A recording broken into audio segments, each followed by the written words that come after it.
Miaka mingi, wazee wengi wanaoishi katika mazingira magumu kutoka kaunti ya Isiolo wamekuwa wakikabiliwa na changamoto ya kupata huduma za afya, lishe bora na usaidizi kwa jamii. Matumaini mapya yamechipuka kufuatia uzinduzi wa kituo cha Wazee Wetu katika eneo la Bulapesa kilichoanzishwa na shirika la Mama Ibado Charity. Akizindua kituo hicho, Rais wa Mama Ibado Charity Ahmed Jibril alisema kuwa lengo lake ni kuhakikisha wazee wanaishi maisha ya uzee kwa heshima, utu na matunzo yanayostahili, na kusisitiza ama kuitaka serikali na washirika wa maendeleo na sekta binafsi kuongeza uwekezaji kwa wazee.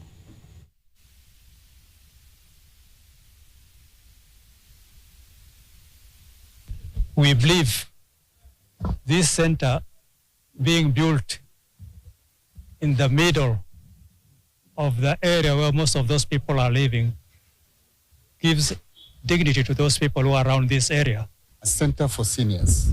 Seniors will come, share a cup of tea, talk to each other, sit down in dignity, pick their food and have weekly clinics. Saa zingine mimi huwa na njaa, huwa na mashida kidogo, si ya afya, si ya nini.